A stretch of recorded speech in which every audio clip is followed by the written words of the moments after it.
Joshua Jackson, thanks so much for taking the time to talk with us this afternoon. First of all, we have to kick things off by saying congratulations on your Critics' Choice nomination for Dr. Death. Thank you. How did you react when getting that news? Was it something you'd been hoping for, a total surprise, maybe both? It was both. It was, you always hope to have recognition, and it's been such a weird, funky, almost 2 years now for everybody. It's hard to gauge how people are reacting to the things that you're working on because you're not really out in the world. So yeah, I mean, I think in the back of your mind, you're always hoping that what you do has some sort of impact and will get some kind of recognition. And then on the other side, I'm a new daddy. So Monday mornings at whatever it was, 8:30 in the morning, I was not thinking about awards. I was thinking about diapers. I was going to ask, who were you with? Who did you tell first? I guess it was your daughter. It was my daughter. Yeah. Actually, no, she was very unimpressed. When the phone call first came in, I didn't answer because she does not appreciate it when she does not have my full and undivided attention in the morning. Understandable. But then I did sneak a peek at the text message and had to duck out for just a second to take that call. Yeah, you're justified in taking that time. I believe this is the first truly villainous turn we've seen from you. How challenging was it to take on such an irredeemable character like that, especially one based in reality? Well, I'm not gonna lie, it was hard. Living inside of that man's very twisted psyche for 6 months, 7, 8 months, whatever it was, it definitely takes a toll. There's no way to be on set playing those scenes, working with those other wonderful and behaving like an absolute monster, that it doesn't take a toll. I think in some ways, the fact that he is a real person made it maybe a little bit easier, in that there were real guideposts because he had lived a real life and we were telling a true story, but also some of the things that he does are so outlandishly evil that if it wasn't based in reality, I think I probably would have been like, no, really? Yeah. Nobody would do that. That's ridiculous. And so I think it gave me the confidence to push through into the darker places, just knowing that this was in fact who this man was and how he behaved. Yeah, absolutely. Well, fans know you very well from all your on-screen work, of course, but some of us are old enough to have grown up with it in real time. But what people may not know is everything you have going on behind the scenes with your company, Liquid Media Group. Tell us what the vision is there and what's coming up. We hear you're going to Sundance. We are going to Sundance. We've got a couple announcements for Sundance. The vision is basically, it's the culmination of an idea that I've had for a very long time in my career, that this moment in time makes possible. And traditionally there were a very small group of gatekeepers who got to decide what got made, who got to make it, how they made it, and how much they got paid for it. And the digital era has just exploded those possibilities. The gatekeepers, the traditional gatekeepers, have kind of stepped to the side. Into that have stepped all of the different streaming platforms, of which there are a ton. Mm-hmm. And the internet has made entertainment truly global in a way that it wasn't even when, well, I'm imagining I'm a little bit older than you, but when I was growing up. Not much, don't worry.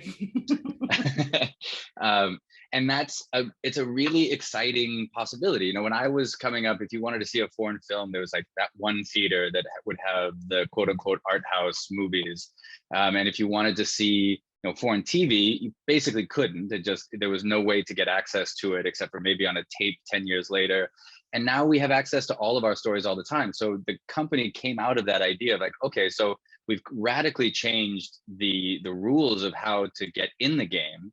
But what we haven't done is given the filmmakers, the creatives, the writers, the directors, the actors, the producers, the tools that they need to actually take advantage of that new world. And so that's what LMG is trying to do, is to try to provide the tool set that used to be just part and parcel of the traditional system, of the studio system, and provide those to independent voices so that they can get their stories out in front of the world.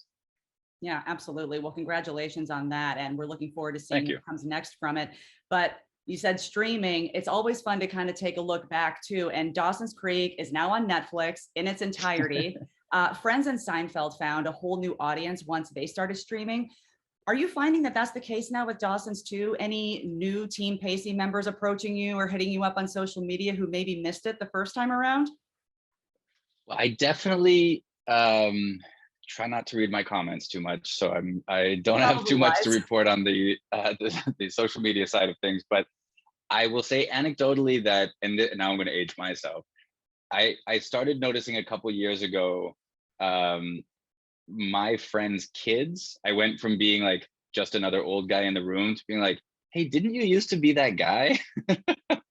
So yeah, I mean, this is part of what, I mean, it's part of what LMG is recognized is for as well. It's like, what's so cool now is that instead of you and I would have our shows from our childhood, and then 5 years later, somebody else would have their shows, and 5 years later, somebody else would have their shows.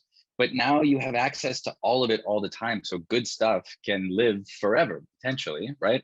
Yeah, And Dawson's definitely has that audience. I think Fringe has that audience. We'll see. I mean, my first movies, Mighty Ducks, have like seemingly a never-ending lifespan. that's And right. so I think this is just it's an exciting time to be in the storytelling business, because audiences have been telling us forever and ever and ever, look, we want more and interesting and diverse stories. We want to hear different people's perspectives. And we as an industry haven't been actually all that great about providing that. But what the democratization of the internet has done has made us listen now to the audience and bring those things that were from the past or from far away, bring them into the present, but also bring the things that we're doing now and make them available to more people than was ever possible before.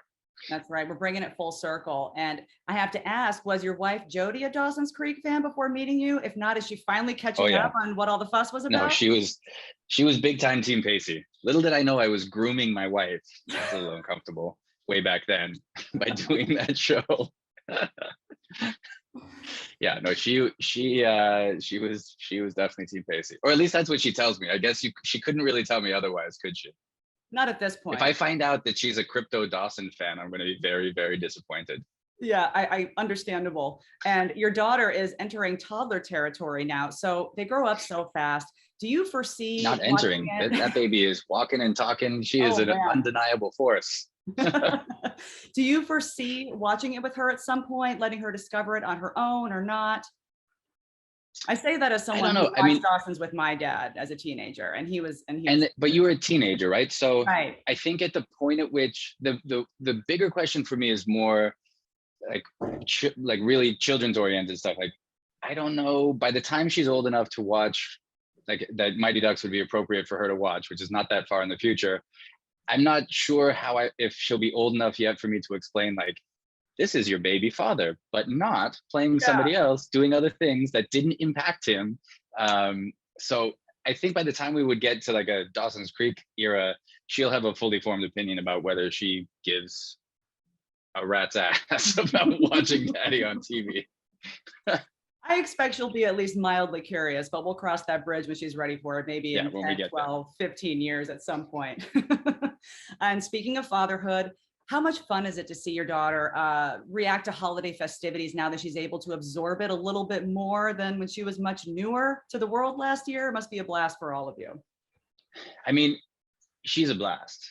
Every moment of every day is a blast. We're still pretty cautious, just given the COVID of it all, about really taking, we're in New York right now, so there's all sorts of things like I would love to take my daughter to do here, but I don't think we're quite there yet. And with Omicron, we're still keeping things pretty close to home, but she is like every day, every moment, just such a joy.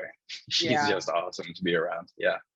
Well, I love hearing that. And, before we let you go, we need to talk about this holiday collab right here. It's a real shame you two aren't more photogenic, not to speak for everyone, but this is what I want the She's holidays real to pretty, look that like at wife. my house. I don't think Yeah. I'm alone here. How close to reality are these festivities? Because that is just a joy to look at. I will say pre-Jodie, that is total fantasy, but she actually likes to get dressed up for Christmas. So in my family, I'm the cook for the big family dinners. So it's much grungier than that. But Jodie has brought a level of style that the Jackson family did not previously have. So that's actually a possibility. That could actually be our Christmas photo. Well, unless we forget, we do have the PJs as well. The PJs. Okay, that's closer to reality, even though those are pretty swanky PJs. Well, and we got to give Jodie a shout out as well for her amazing work as Anne Boleyn. So cool, so important. When are you two going to combine your talents on our TVs, in our movie theaters? You have a media company. Let's make it happen. I know exactly. I need to talk to myself about this. I don't know. We have actually talked about it, and it's a trite answer, but it is true. It just depends on finding the right thing for us to do together. But I would love that. It would make the child rearing much simpler if we were both on the same schedule in the same city. Well, we can't wait to see what's next for you and what's next for Liquid Media Group. Congratulations on all the projects you have coming up, and good luck at the Critics' Choice Awards. That's so exciting. Thank you. Fingers crossed.